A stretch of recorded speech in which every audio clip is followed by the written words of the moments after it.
Welcome everyone to the FIGT Research Network webinar. Today, it's June 4th, we have Dr. Antje Rauwerda, who is an associate professor at Goucher College. She's the associate professor of British and Postcolonial Studies. And she'll be talking to us today about third culture kid and the literary world.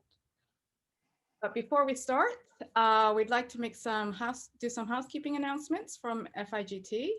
So the goal of the FIGT Research Network is to cultivate, support, and disseminate credible and rigorous research pertinent to families in global transition. And through this network, we aim to connect researchers across sectors. So that's sort of our specialty. It's cross-sector and cross-disciplines between researchers and with practitioners. And for those who are new to FIGT, as I said before, we've been doing this for a year. You can find our past webinars on YouTube. A lot of them have been on third culture kids, but also going beyond. And this year, we would like to kind of expand the topic a bit more as well. And apart from webinars, we have also started this thing called Shut Up and Write. So it's a co-working space hosted by the FIGT Research Network, and all are welcome. You don't have to write, you can do your own work, but yeah, you can it's a time of doing some focus work with company and with colleagues, and it's also a chance to network and meet other people who do research in similar areas. And I think Sarah will be posting the link to the landing page for registrations.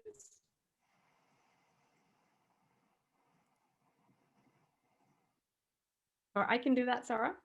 And maybe we can go to the next. Oh, there you go. Yep. Yeah, so thank you so much, Antje.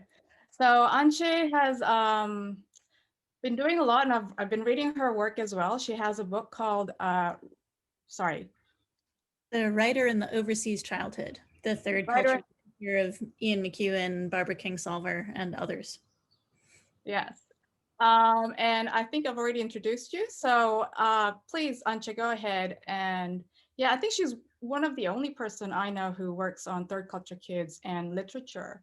So she has a lot of insight into a lot of the terminologies that about in-between spaces and whatnot. And this is why we invited her today.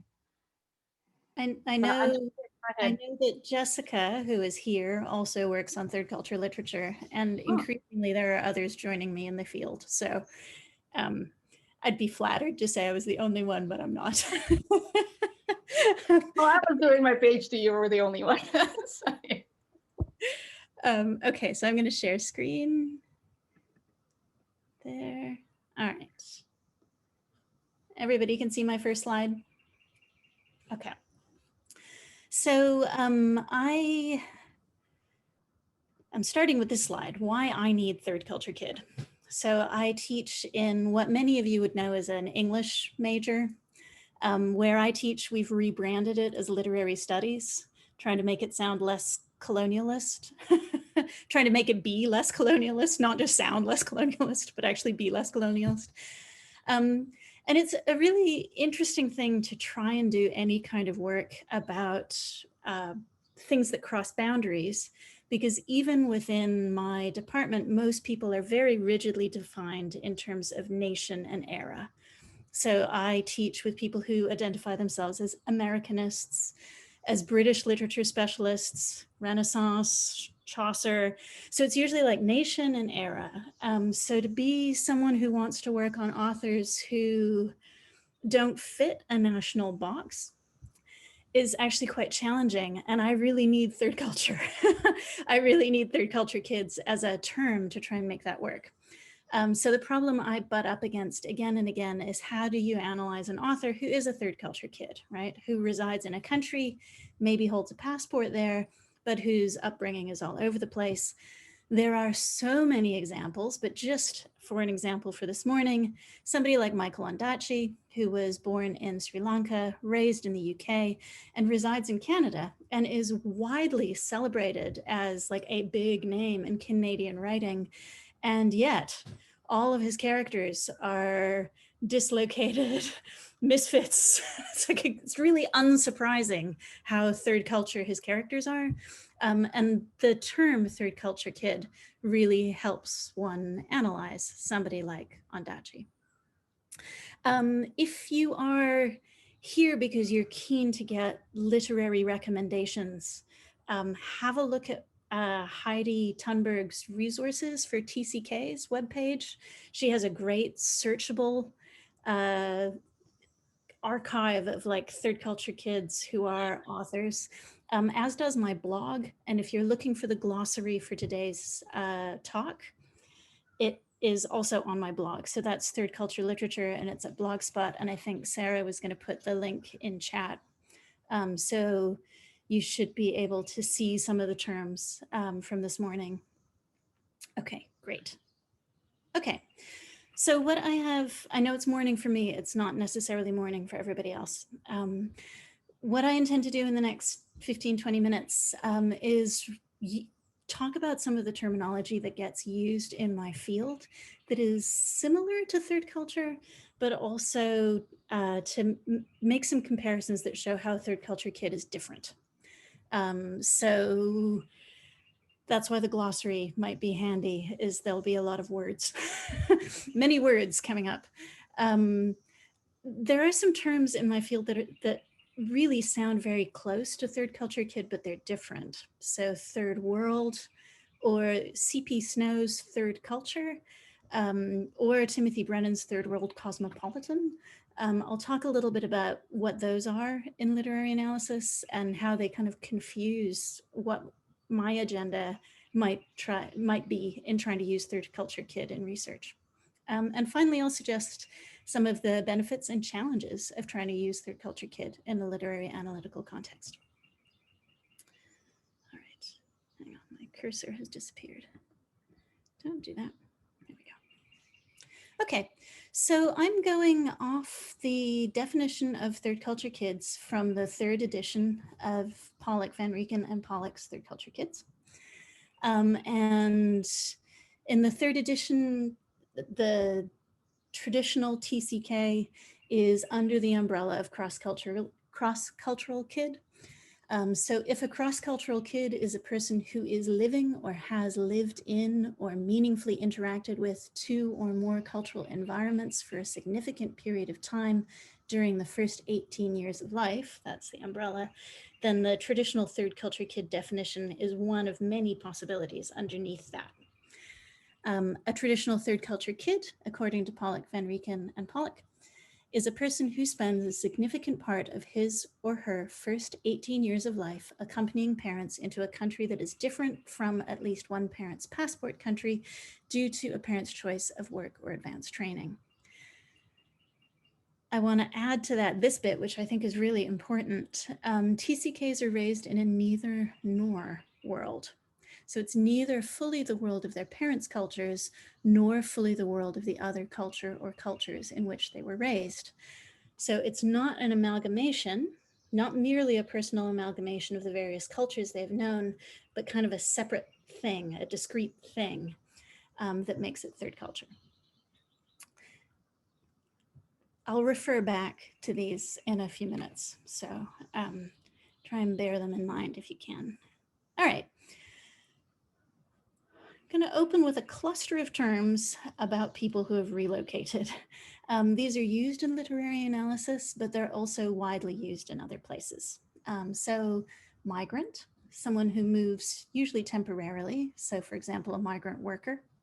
An immigrant, someone who moves permanently to a new place, often adopts citizenship in that new place. And emigrant is someone who has moved from a place to somewhere else.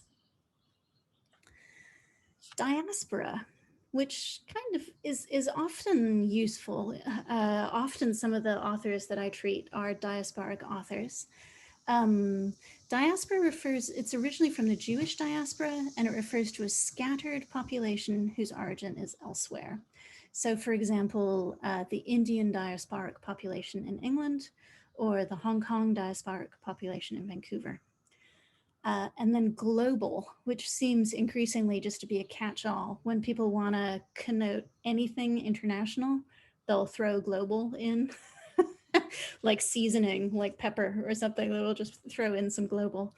Something that I think is, for those of you who like to geek out about problems in terminology, all of these terms imply racial difference, but they're not explicit about it, which I think is troubling with all of them.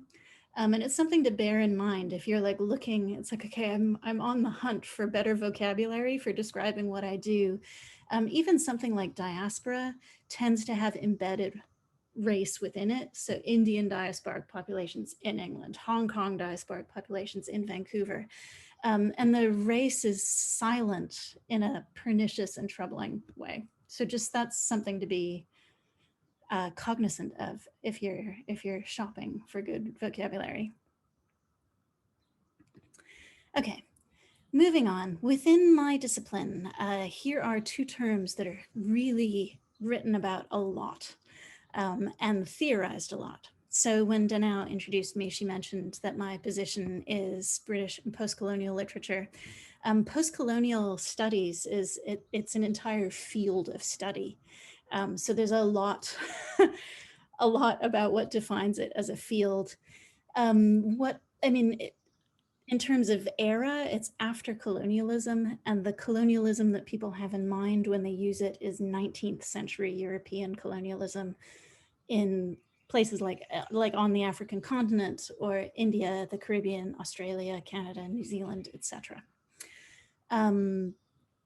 It involves texts from formerly colonized countries, often engaged with the aftermath of the colonial encounter. So you'll see themes like addressing racism, addressing empire and the legacy of empire, and trying to recuperate indigenous and national identity. So that's like a whole discipline.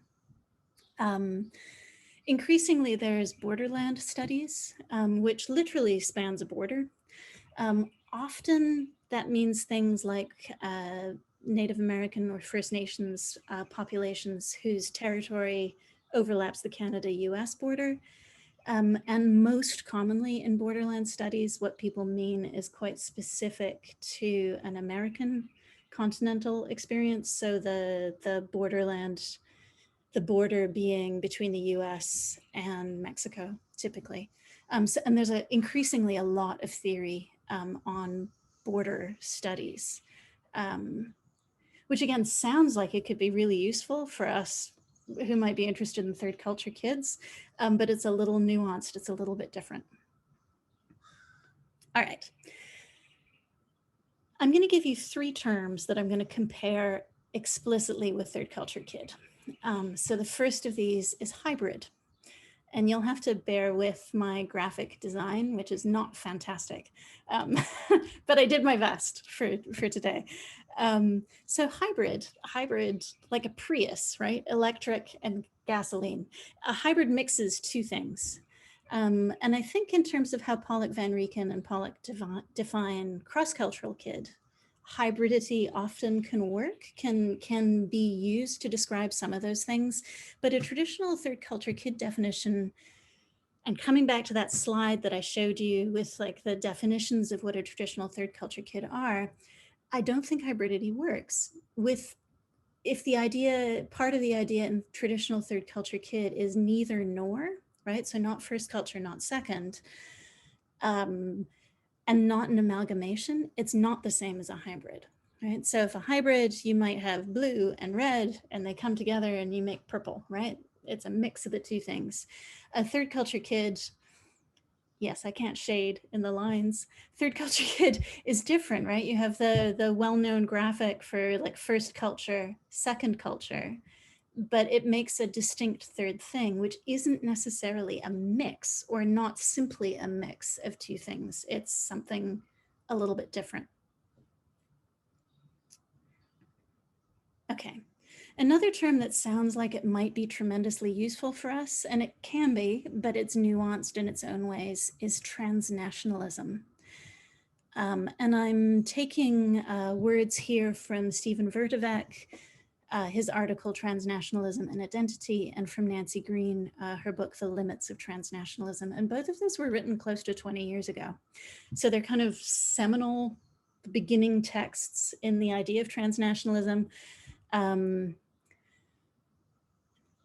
As with any bit of terminology, it evolves over time and different people nuance it different ways, but Vertevec and Green are kind of the beginning points of what scholars mean when they talk about transnationalism. So Vertevec talks about transnationalism in terms of social worlds that span more than one place. Sounds great. sounds just like what we do so far. But then he also talks about circular flows of persons, goods, information, and symbols, and a tendency towards claiming membership in more than one place.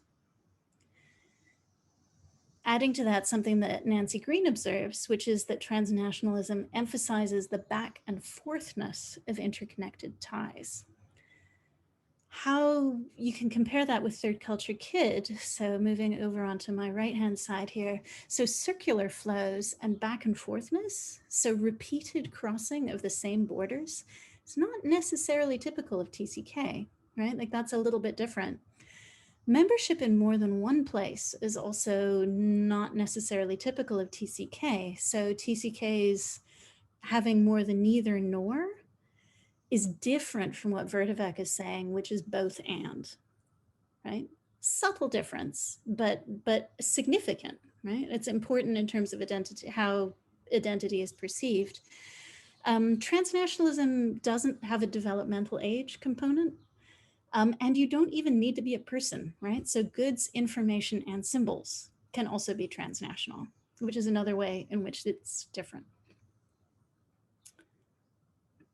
Okay, and here's the third, it's actually the third thing I want to compare to TCK, but it's in itself 3 little terms.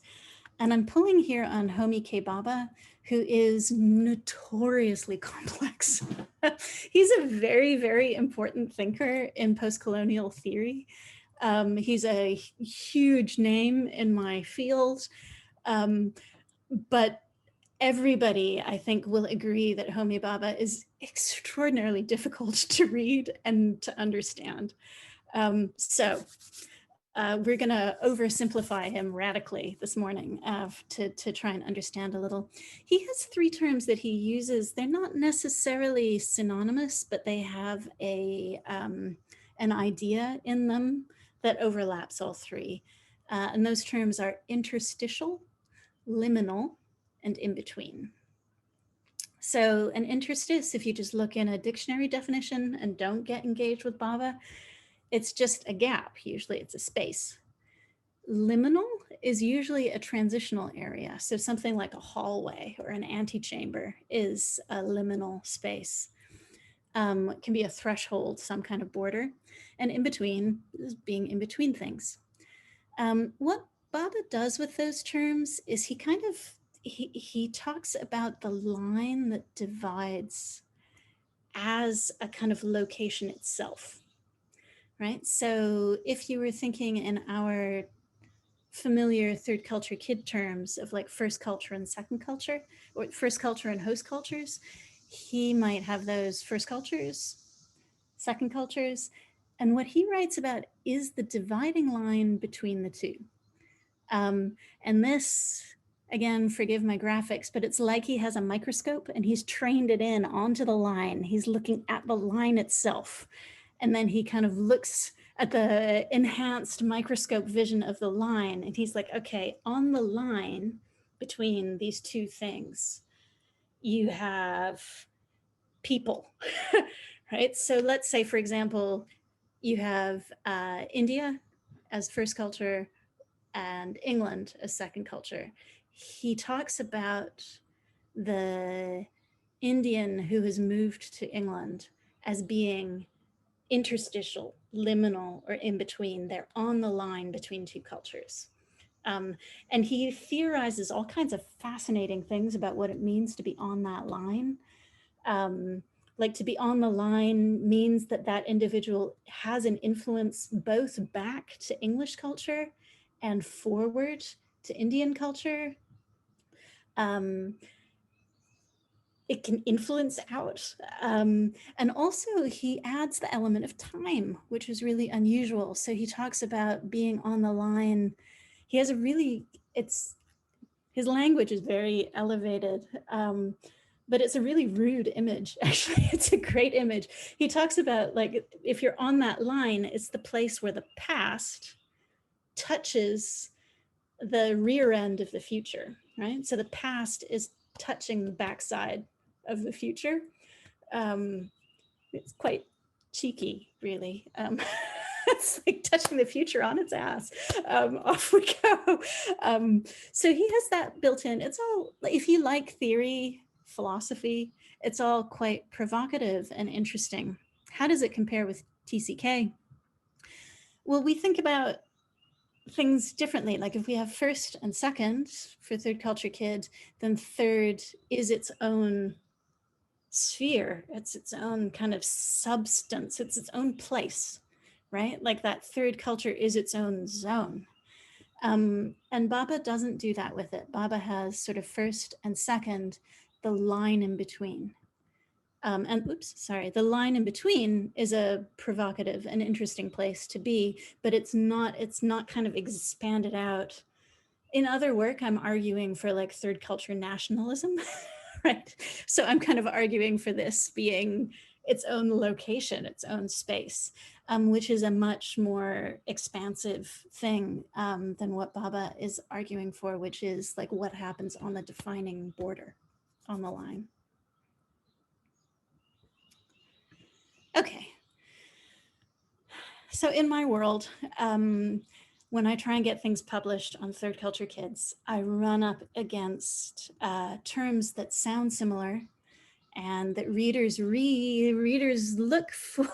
They think this is what I'm talking about, and they cause problems for me. These terms cause problems. The first of them is third world, which thankfully is kind of fading out of usage. People mean developing countries by third world. It was used widely in the 19th and 20th century. If I mentioned problematic, racist overtones with some other terminology earlier in this talk, third world definitely has that too, right? Like a contrast between like the white first world and then everything else. But when people read third culture kids, they wonder if what I'm referring to is third world. That's not helped by the fact that in the 1980s, a post-colonial theorist named Timothy Brennan concocted a term, third world cosmopolitan, which essentially involved a third world author relocating to a first world metropolis. So for example, somebody like Salman Rushdie, who's Indian Pakistani by first culture, and then lived in London, I think is now in New York. Brennan did a lot of quite influential work about third world cosmopolitans like Salman Rushdie, Bharati Mukherjee, other authors like that. So that term still has influence and credence out there. And then most difficult of all is third culture, which comes from C.P. Snow. And I'm going to quote, this is an article by John Brockman. Brockman nicely summarizes what the issue is with C.P. Snow's third culture. So to quote, in 1959, C.P. Snow published a book titled The Two Cultures. On the one hand, there were the literary intellectuals, on the other, the scientists. In 1963, Snow expanded his idea when he, quote, optimistically suggested that a new culture, a third culture, would emerge and close the communications gap between the literary intellectuals and the scientists. And if you're it's like, well, what does that mean? It's actually a genre now in publishing. So you might have encountered Oliver Sacks's The Man Who Mistook His Wife for a Hat, which is a psychologist writing in a kind of literary intellectual vein, or Marianne Wolfe, who is a neuroscientist writing about reading for literary intellectuals in a work like Reader Come Home. So this is a really prominent genre. When Danao introduced me, she mentioned that I'd published a book, and Ian McEwan is in the title. And when I was like checking what's been published lately, and I put into the search engine that is specific to literary studies, I put in just third culture to see what would come up. There is an article that uses third culture in C.P. Snow's sense and applies it to McEwan. So it's like, so you can even take some of the authors that I treat as third culture kids and start addressing them in terms of C.P. Snow's third culture, which is really confusing, confounding. All right, and this is my last slide. So this is the benefits and challenges of importing third culture kid to literary analysis.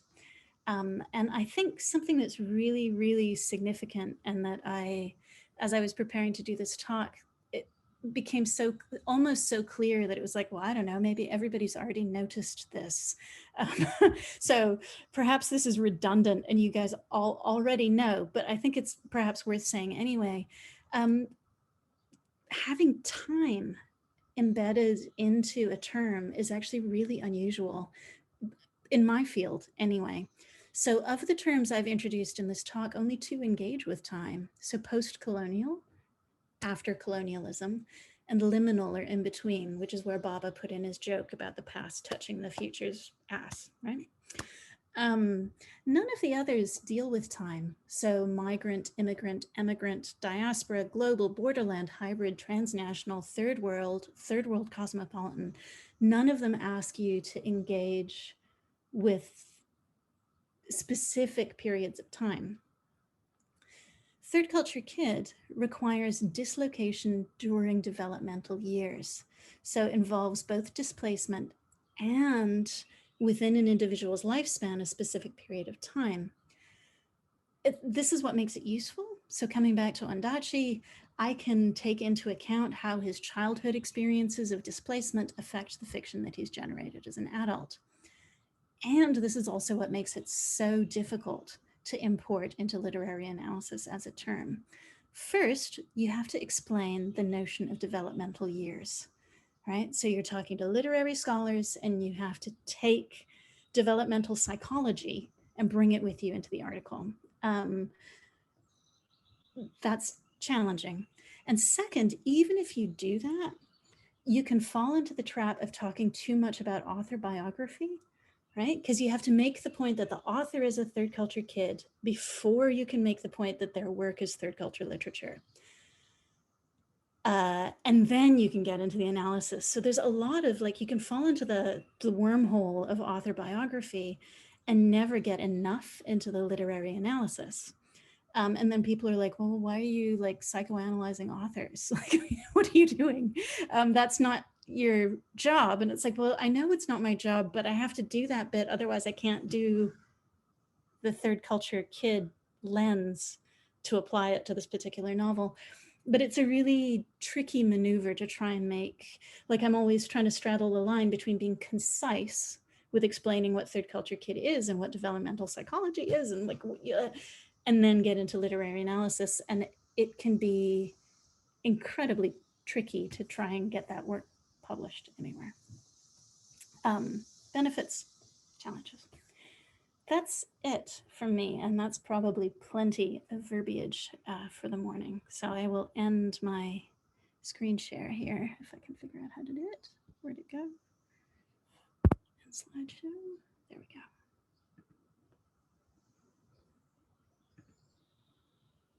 Thank you so much, Antje. Thank you so much for that. I wish we had invited you earlier. That was so clear, and I think we might I think we might need to invite you back for a lecture on Homi Bhabha or something. That was the clearest explanation of Homi Bhabha's ideas that I've heard. Yeah, for those of you who don't know Homi Bhabha, if you look at Wikipedia, he's been voted. He got an award for being the most incomprehensible writer of all. So a lot of people don't actually read his work. They read around him, read what other people have written about him. So thank you so much, Antje, for that. And I'm sorry to everyone. I just keep posting because new people come in. And so for those of you who just came in, there's a glossary that Antje provided for us in the chat box. And her book is on the FIGT bookstore. Sorry, I keep forgetting the name. Writers Overseas. The writer in the Overseas Childhood. I hate the title. The publisher insisted on the title and it's got like 4 of those in it. So I'm glad that you keep forgetting it. The book is better than its title. Yeah, the book is good.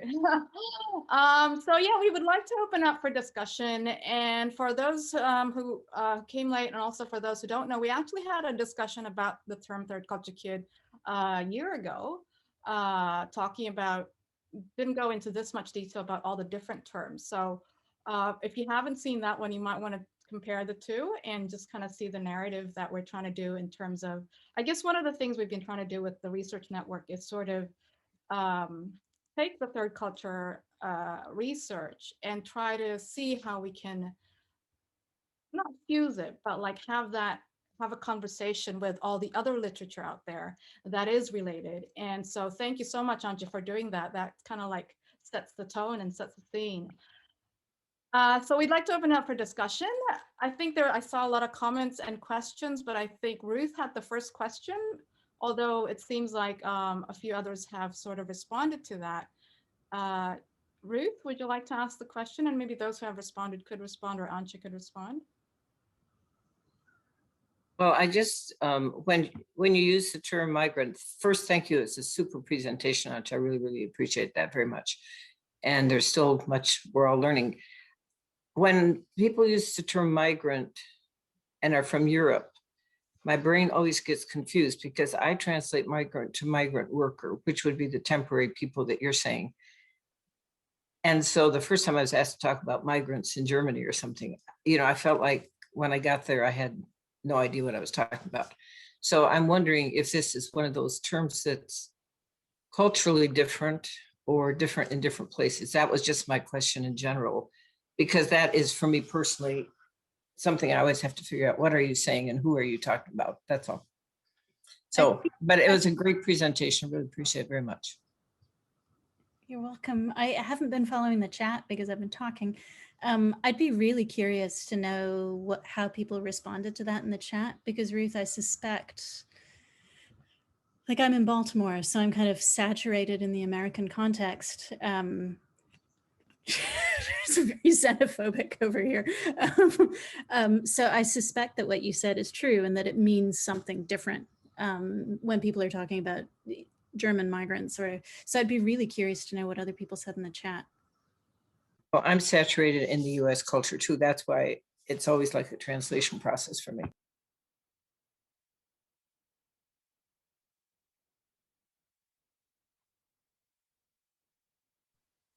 Was it Jessica? I think it was Jessica who was responding. Yeah, I haven't had a chance to look at the chat as well. So Jessica, would you like to share? And if anyone else has questions or comments, want to, discuss this, please feel free to put up your hand, and then so we can talk, so we don't talk over each other. But yeah, Jessica, would you like to? Yeah, hello everyone. Thanks, Antje. That was amazing as always.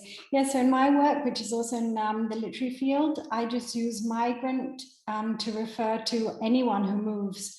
So it doesn't mean the incoming or the outgoing, it just means anyone who moves. And it's the definition used by the United Nations nowadays. So I think that's a worldwide term. Yeah, and I've put the term, how the United Nations defines a term in the chat, so you can all read it.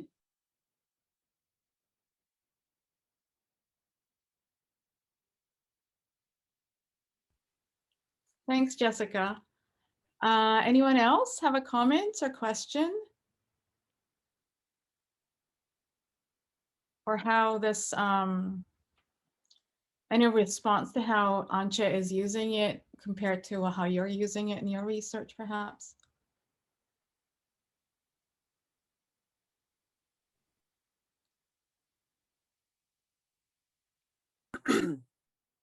I had a question. Thank you for this wonderful presentation. And I'm so thankful that someone who is, that understands that words matter and the implication of chosen words are immense, even if the average person may not realize that they're picking up on subtleties. they project things that people aren't even aware of. So thank you for bringing this to our attention. I wanted to ask a couple of questions. I wanted to know, with the use of I've always used the MasterCard sort of format for the TCK, you know, model in circles. And, you know, there was a third circle inserted in there. And so I wanted to ask the reasoning for the third circle rather than just the two circles crossing over. Did it not give enough space to recognize that there's actually a much bigger circle rather than just the shared space between the two circles in the model? I also wanted to ask the best term to use besides developing nation or 2/3 world. I've also heard used. And I'd love to know more about I think for us I'm in Panama, Central America. There are 2,000 people a day coming over just at one point of the border between us and Colombia with the Darien Gap that leaves us. So we're receiving migrants from literally around the world that have come from the Middle East and Africa and Haiti to South America and then making their way north. They're not staying in Panama. Their goal is ultimately the border of Mexico and the US. But so I'm fascinated by this topic in a very personal way as we have a crisis at our border literally right now. And we're only, you know, 3.5 million people, the whole country. So any input on those different ideas? The first one I can, I'm going to do the Luddite thing of holding things up to my camera, which I think is like really, okay. So thank you, Ruth. Here we go. So here, I wonder if you can see it kind of. Okay. It's probably, it looks like it's reversed, but I'm just taking from the traditional TCK definition, which gives 3 spheres, right? So the first culture being passport culture, second culture being host cultures, and then third culture being something that's a little different. It's not just a mix of first and second, because there is a culture that is shared by other people who are not in their first culture, not indigenous to the second culture, that there is kind of an expat culture or a group of people who share a similar experience of being kind of insider outsiders, or as the 3rd edition of Third Culture Kids puts it, like neither nor, right? Like they're not from the place, but they're not vacationers either, right? Like, so it's not quite a hybridity is the sort of MasterCard, where you have overlap and then the bit that's in the overlap is a mix of the two. And what happens with third culture is something a little bit different, because those people who are neither nor form their own community and have similarities of experience that are different. Boy, Ruth, you can probably, somebody else can probably explain this much better at this point. I could give you a little history on this. I think the issue is that way at the beginning, when people were hearing the term, it was like, oh, we take a little piece of this, we take a little piece of this, and everybody makes their third culture. And I was in a meeting way back in 1985, and that was kind of the way people were describing it. It's a little bit of this, a little bit of that, mix it. And I was asked to be in a group, somebody was doing her research about TCKs married to OKs, ordinary kids, which was already a problem for me. But anyway, as we sat there and everybody was talking about this experience, we were all laughing as TCKs, and people were from all over the world, it didn't matter. But we didn't know the specific, but we knew the feeling that the person was saying. And so the researcher kept saying, no. That's not from you. The question was, what did you integrate from your host culture that became part of you? And she kept saying, no, that's not what I'm talking about. That's from your subculture. That's from the specific experience. So I wrote Dave Pollack afterwards and I said, if it's just a little bit of this, a little bit of that, I'm still absolutely alone. Because if somebody wasn't in Africa and from the States, then I don't have anything I share because it's too specific, I said, but we were all laughing with each other. And so that's when he changed the definition and added that the place of belonging is to others of shared experience. And I think that's borne out. And I also think that it's true, it is its own lifestyle. And so that's what we share. One of the things we share is growing up in that neither nor world. But the neither nor is not me, it's that the culture is neither nor. As I wrote somewhere in the chat, I relate to being international, I relate to being American, I relate to being African. You know, my both andness is collective in that sense, but the third culture itself, the way that I see it, is a subculture. It's a way of life. So thank you for that. And that's why it doesn't just work to cross them. I have a question about that as well, because if one is focusing more on the neither nor part, then the TCK, either in life or in the world of the literature that is describing that life, becomes an outsider. And then it's easy to compare to other outsider lit. Or he becomes a blend, and then it's easy to compare to blended identities.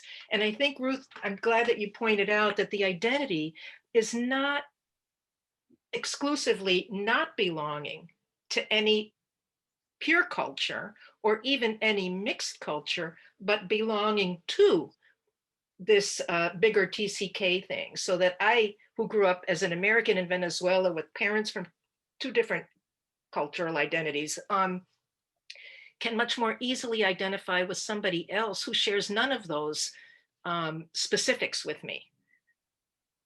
And I think that's the whole point, the is TCK nugget is.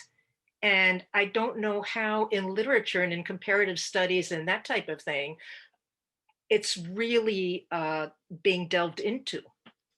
And I'm glad, Antje, that you are. And I think that's the point. Just make one point, is that we do belong to each other. I think that's why we have this reunion of strangers so often when we meet. I have a question, because this, when you say subculture, do you mean the expat subculture, or is it something else? Because I've really struggled with, I think, the distinction between the post-colonial way of looking at feeling in between, like the Homi Bhabha way and the third culture way. And personally, I identify very much with the third culture literature, with Ruth's book, especially the third edition, where it became a lot more complex and diverse. And I've taken from that the third culture is this in-between feeling of both and, neither nor, all of that sort of experience, rather than the expat subculture.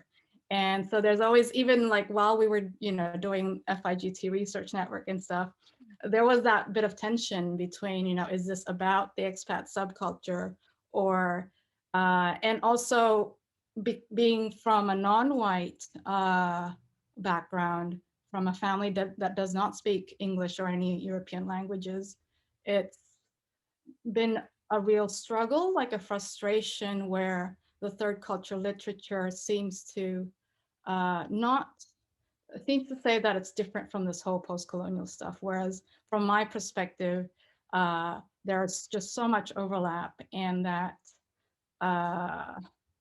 they're both in between, whereas the post-colonial talks about a bit more about the power relations as a result of history, but that's really important as well. And yeah, so I was wondering if you could comment on that, Antje. And then we've got Mary who has a question after that. I think there's some really good work that could be done that hasn't been done yet. Talking about, so the Venn diagram from Ruth's work with first, second, third culture, that presents them as three circles, doesn't take power dynamics into consideration at all, which is fine, right? That wasn't the intent at the time. But I think you're right about what theorists like Bhabha are doing, because they're engaging with post-colonialism, which is very much about the legacy of colonialism, right? It's like which is a power, right? Like what empire did to other places, and then how they try and respond, how they try and push back after the end of empire. I think it'd be really interesting to try and unpick some of what Baba might have to say about like being on that line and trying to exert influence out in relation to how power might work in the third culture kid Venn diagram. I don't think that work's been done yet, and I haven't thought it through. I think there's space to do it, and it would be really valuable. Yeah. Yeah, I'd love to do that. And so what you said about Baba today really helped in terms of understanding that. But Mary, you had a question. I think you have your hand up. Oh yeah, hi everybody. That was a great talk. I was just thinking about this question about the term migrant. Now, I've worked in international education for 40 years in Europe, and I've done a lot of admissions. And I have to say to you, when I talk to a family and I sort of describe whether they're about, in my current school, 65% are internationals for 2 to 5 years, they're parents of TCKs.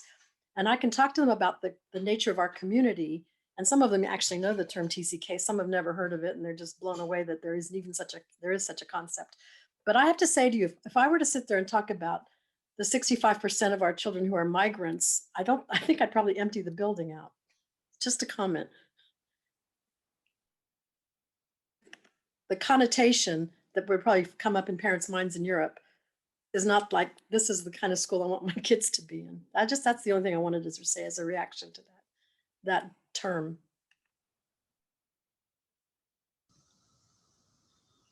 I think that's interesting, and I'm glad that we've come back to migrant, because it was an unanswered question that Lisa had at the beginning of the conversation. And I would imagine that there are people here in this conversation who can speak more to it than I can. But also like thinking about how it might play differently in an American context than in a European context. In the US, migrant has negative connotations, right? Like that there is embedded in that term the idea of someone of a minority race coming to a different place to do something devious. Like there is negative stuff just embedded in the term, and it would be I imagine. I mean, Jessica, I don't know if the UN is using it widely. How do they? Maybe it's just in the US that it's so negative. I'd be really curious. Well, what I was saying though is it's I wouldn't say so much it's negative. It's just that it's not something that your normal sort of parents of TCK families would relate to. They wouldn't see they relate. We'd actually have a student in my school who I consider to be an immigrant or a migrant. He came over, God knows how, he doesn't even talk about it. He's on a full scholarship from Iran, age 14, and had a 2-year journey to get to England. I don't know his story, but it's a lot different from your average TCK who flew over from Hong Kong and got a look-see visit and stayed in a posh hotel till they found a school paid for by the company. So it's just a very different connotation. Thanks, Mary. I have a lot to say about that, but I see Carly and Doreen have their hand up. Carly, maybe Carly first and then Doreen. Oh, I'm also curious to hear what you have to say about that term, because I find it similarly interesting and confusing. And also thank you, Antje, for your great presentation. And one of the things, so I'm a TCK by background, and also kind of originally started out writing about TCK literature, although in the past couple of years, I've started writing more about queer and trans and LGBTQ literature. And there are some interesting parallels that I find with writing about TCK or post-colonial literature. And one of them, I've been thinking about some of the ways that I see people in the queer community in the US, it is specific to the US community, using the word migrant. And I think I've noticed a little bit of a shift, I think, where originally it's like, if you think about the history of LGBTQ writing or theory, people used to use the terms gay, lesbian, more specific terms a lot more. And the younger generation, there's been a bigger shift to using the word queer, which is less specific, more of an umbrella, and fits a lot more diversity into it. And I think that I'm noticing people using migrant in kind of reclaiming the word migrant for similar reasons, which is that it is broad, and it includes lots of different types of moving and migration for lots of different reasons, and doesn't always specify out in a way that can be a little more inclusive. So, but it does also have lots of negative connotations, and I think people are in a certain way a little bit trying to acknowledge those connotations and say that, like, have those negative feelings about us all you want, we're still going to identify as migrants. But it's so complex and multi-layered. And I also, just another parallel that I've noticed in working on writing about LGBTQ authors, I run into the same problem, and I'm so glad you named it, Antje, about you need to get into their personal story a little bit to say that, and yet that's so problematic, or like it's often seen as a problematic thing when you're writing about literature. You shouldn't write about the author's background, but how can you not? So I like that you got us into that a little bit. Thanks a lot, Carly. That's interesting. That's the first time I heard, I've been confused about the, LGBT and queer vocabulary. So that's quite interesting that, that encompasses everything. Thanks for sharing that. Doreen. Good morning or good evening, wherever you are. And I am sorry that I missed the presentation. I hope, Antje, that you will make this, there might be a slideshow available later. But I just had a couple of comments, and that is, I just spent a year as an expatriate living in Mexico, and have returned to the US. And as an immigrant to the US from Europe 10 years ago, I've been examining my migrant confusion and status, and the way that it all gets lived out in our related experiences. And two things I have to say. I am married to someone who actually is a third-generation colonialist, in that parents, grandparents were all part of ancient history. And I think that we are the bridge. And we're sort of living as a bridge from that old system and recreating a new system, like we're learning about all of our subconscious bias and our privilege.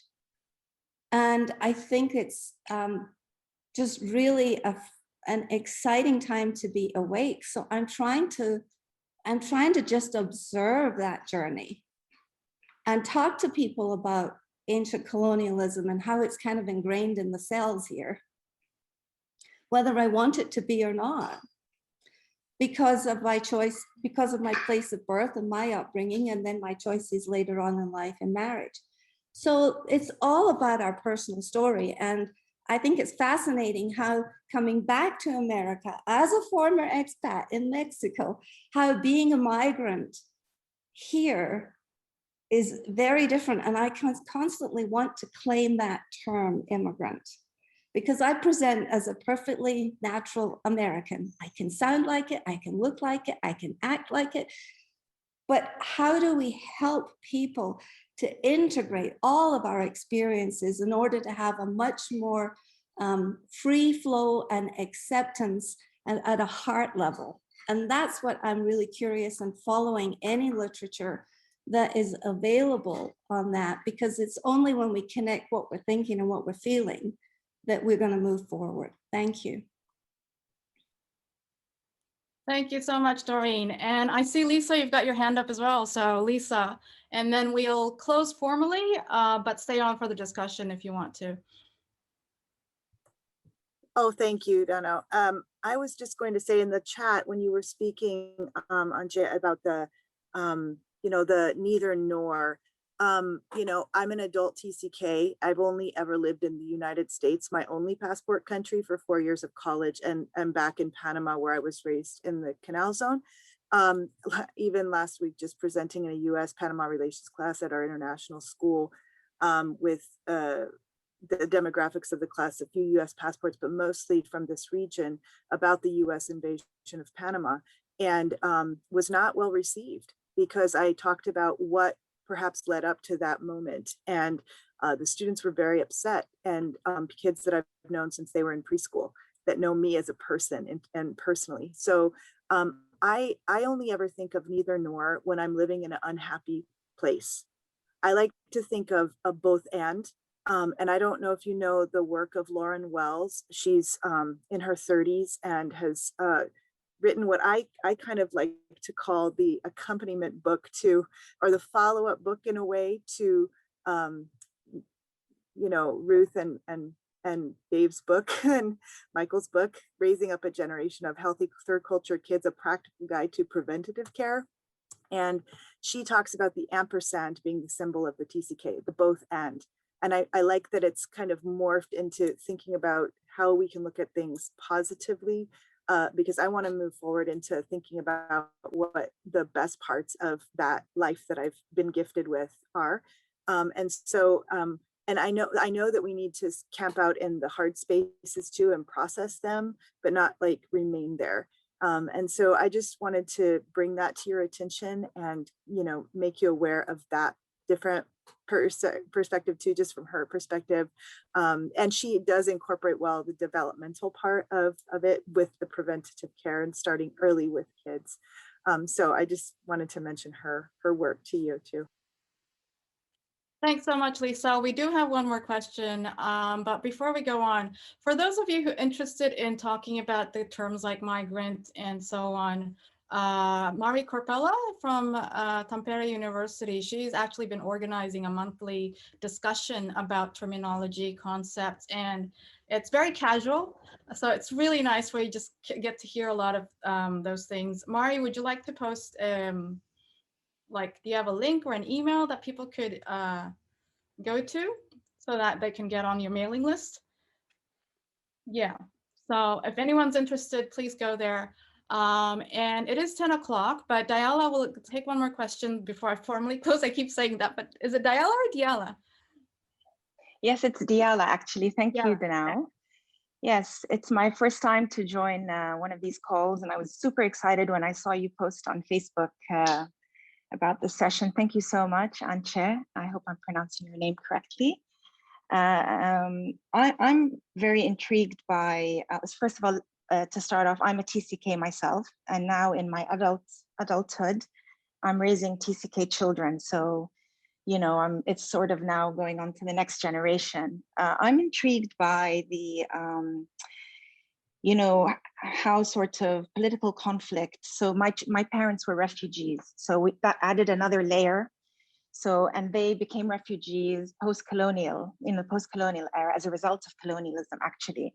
So they left their home country, then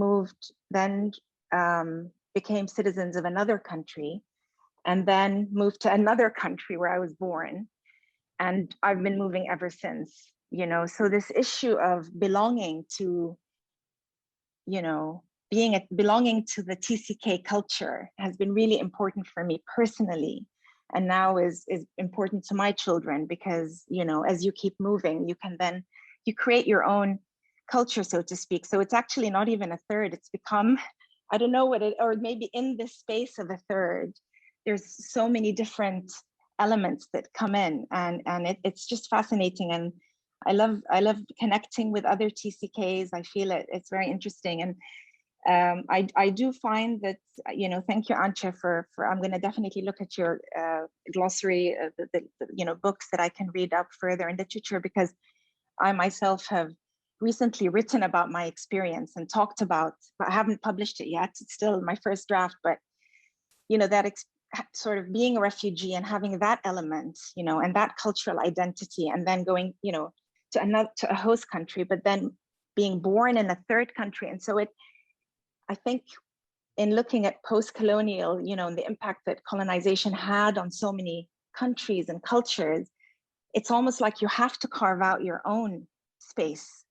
And that's why, you know, identifying with being a TCK, I think is really, really important. I just wanted to share that experience. And thank you for such a, you know, informative and enjoyable session today. Thank you.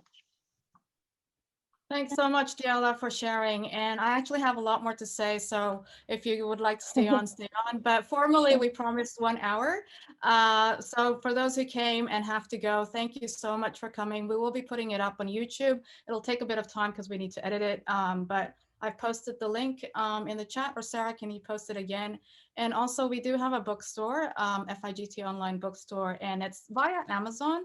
But the thing is, if you click it through our FIGT website, it actually, I think FIGT gets a little bit without it costing any more for those who buy. So we'd really appreciate it because we use it for to give scholarships for our annual conference.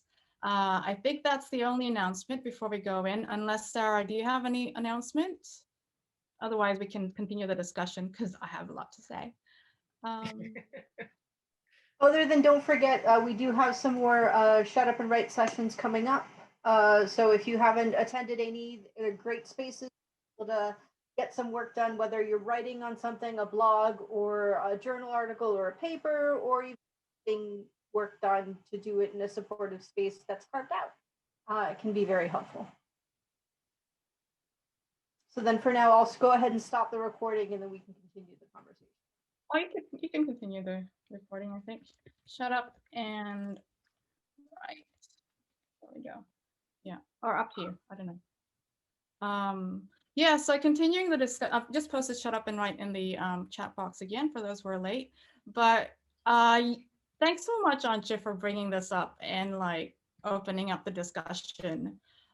I feel like for me, I feel like when I see a lot of research, they always try to make these terms so that they can go, okay, this population is called this, and this population is called this. And therefore we have the TCKs and the expats, and then we've got the migrants and immigrants, and they don't mix kind of thing. But I feel as though it's possibly more useful to go, we have this third culture experience, which is, you know, the experience of being in between both and la la la la la. But some of, you know, but then there's also the power relations. And so how do we can have the third culture experience, which regardless of where you are on the power grid, we all share. However, there are differences because of the power relations. And for those who are from former colonies, maybe this is what it feels like. From those who are from you know, colonial countries, maybe this is what the experience is like. Or, and then there's also class, and then we can, it's sort of like there's a third culture cake, and then you want to just cut it from like different layers. And whereas we're trying to go, okay, there's the third culture cake over here, and then the post-colonial cake over here, and trying to like keep them separate and go, who fits into this one and who fits into that one. That's sort of like where I'm kind of going with this concept. Like, I feel like we need the cake. We're all humans. It's just we've got different layers to that experience. Yeah. I want to say. So gender studies has a term called intersectionality, and there's a very famous theorist whose name I'm totally blanking on this morning. But the concept with intersectionality is that terms overlap, so that you can talk about feminism, but you also have to talk about class, or you can talk about feminism, class, and race. And I think, Dana, what you're talking about now, like, I think the idea of intersectionality would be really useful to start bringing that to bear to TCK, right? So how do you bring race, class, and those issues to bear on, let's say, the traditional TCK definition? So I think that would be helpful. And I think, I mean, I've I'm on sabbatical this semester, which is wonderful. It means I'm not teaching, but and I'm in quarantine. So like I'm in my head way too much. But something that I've been really struggling with is for a term to be useful. Like what does it mean for a term to be useful? And it's like, well, it's a tool. So as a tool, it has to be specific enough to work as a tool. But its use as a tool kind of really depends on context. And I think some of the conversation that we're having today, I think a lot of the specificity that gets built into terms is because they need it to work theoretically, right? Like for some kind of analysis, there has to be sharpness. But then we're a room full of people and we share an experience, and that's different. Like what we want out of the term then is inclusivity, right? Like not to keep the boundaries out. So I think some recognition of context and what the term, where you're using the term, can help us figure out like how loose or tight our definition needs to be. I think when I'm trying to publish, it's got to be pretty tight because I've got all of those other literary definitions and I have to say, well, why am I using this one? And so then there's a lot of kind of unpleasant, really, boundary making, right? Like, well, it's not like this and it's not like that, where you're like saying what it's not. But in that work, it's necessary. Although it seems like on a more human level, no, you don't want any of those boundaries, right? Like on a more human level, you want as much fluidity as possible and as much accommodation. Ruth said early, like all of the different types of identity that she feels connected with, you want to be able to accommodate that. It's just something that I've been trying to figure out, like, how do you do it? Like, how do you get sharp enough in academic work without being an asshole in real life, right? Like, how do you do those two things? Well, I think there may be a problem with the limits of I think language. Becky had her hand up for a while. Sorry. Oh, sorry, am I interrupting? That's my Becky lack had of her hand up for culture, like the culture I identify with. Sorry, I guess I should interrupt then, I guess, rather than be a good student and wait for someone to call my name. Yeah, I found that conversation really interesting. Thank you for having me. I'm gutted to have missed the actual presentation itself, but the fact that the conversation afterwards is so interesting, it just goes to show how amazing this whole topic area is and how relatable it is. I really relate to the discussion that you're having about this now. And actually, I'm going to use a slightly different analogy from a different field of science that helps to kind of elaborate that understanding. So I've been working, well, I used to work in the field of psychometric testing and personality profiling and stuff. And basically, I've recently been doing some sort of like videos about helping people to understand personality profiling better, and have come up with quite a lot of tension in the age-old ideas of like labeling people as introverts or extroverts, and the kind of problems that causes. You know, for some people, it's a huge relief to realize that they can be profiled as an introvert because it explains their experience and they feel less lonely for not wanting to engage in social interaction. For others, it feels really like a bullying thing to call them that. So there is a perception piece to like using these types of labels. But as researchers in the field of personality assessment, how are we going to understand the field, the dimension of introversion and extroversion, if we don't create labels at either end of that spectrum to understand the spectrum of the experience itself? But of course, as a result, you get people who get quite angry because like the way that people who might not use these terms so lightly because they're not researchers in that scientific field, they're just normal human beings going through life trying to make sense of their own worlds, will use those labels incorrectly to do all the things that happen in school, which is to judge people, make people feel excluded, make people feel alone. And of course it's never intended. You know, if you're you know, if you're a Black person and you say, I'm a Black person, that's okay. But if someone else says you're a Black person, that's not okay. And it's just the everyday tensions and the fear of like that causes a lot of problems in my field as well, because it's, I'm not, you know, we're not trying to label people, but in order to advance research in understanding something as simple as introversion, extroversion, we do need the scales and the labels to make sense of it. So I don't know, sorry I went on for so long, but it's just been on my mind a lot, and I've not been able to reconcile with the tension around basically, you know, academics wanting to shut normal people down, or normal people wanting to shut academics down, quite frankly, for the way they go about doing things. Thanks, Becky. Yeah, and then I think it was Nina and then Anne. Nina the interrupter, I'm sorry, forgive me for that before. What I was thinking of is these labels, which are necessary, tend to be received as if they're written in stone. And to me, language is very fluid. And Carly mentioned in particular the use of the word queer, which many years ago was insulting and now is empowering. Many years ago was very narrow and now is an umbrella. And I think the same thing happens with the word migrant. The same thing happens with any of these terms that we use.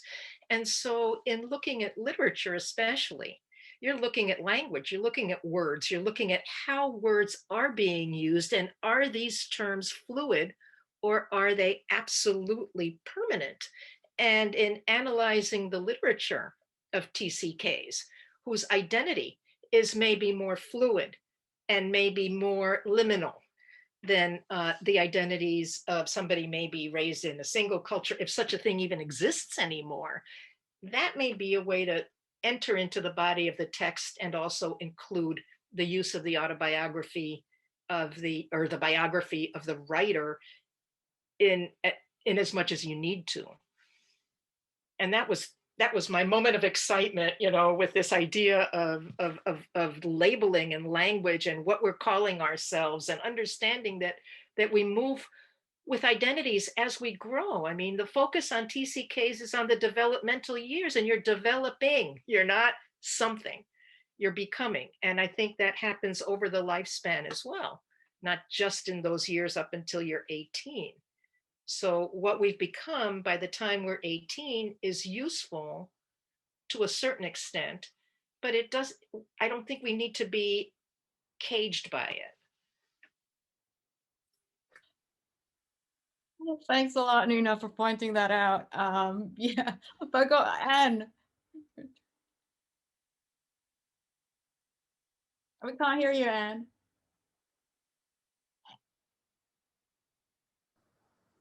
I really appreciate what Antje said about the need to be specific for doing research. So I'm, I guess, very old-fashioned.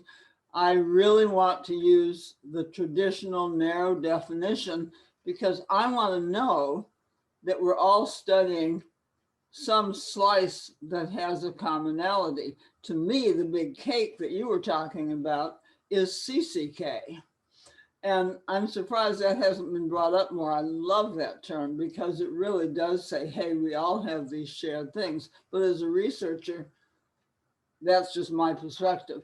I want to focus, and I kind of don't want it when I'm doing that research, unless I say I'm going to do research on the power dimension and look at post-colonial or ex-colonial or whatever.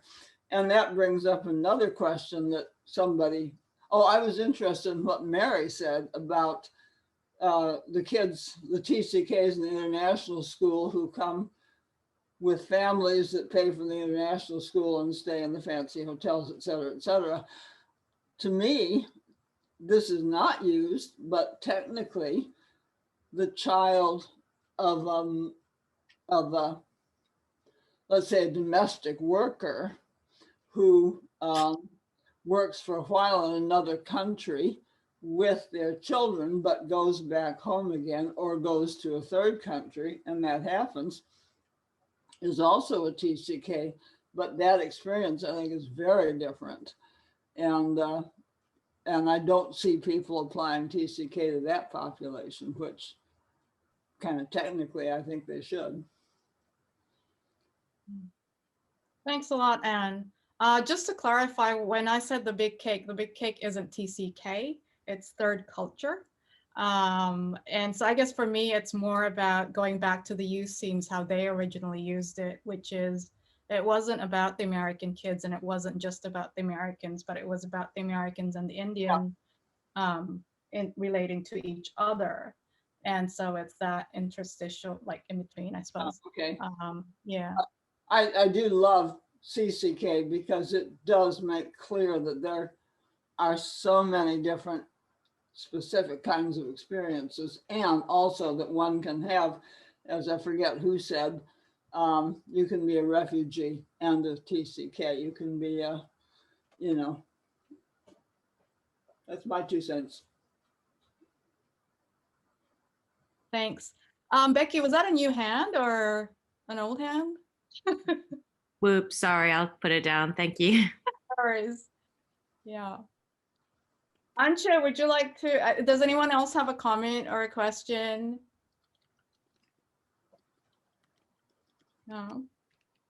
Antje, would you, yeah, who was that? When you're talking about doing research though, I know that if you do things too broadly, you miss the boat sometimes, I guess. I don't know. So I know that Anne always has talked about, you know, the need for empirical research and, you know, get your facts straight. But I mean, anybody that would be doing research, especially for a dissertation project, any supervising professor would probably ask you to narrow more than the CCK term allows for, I think.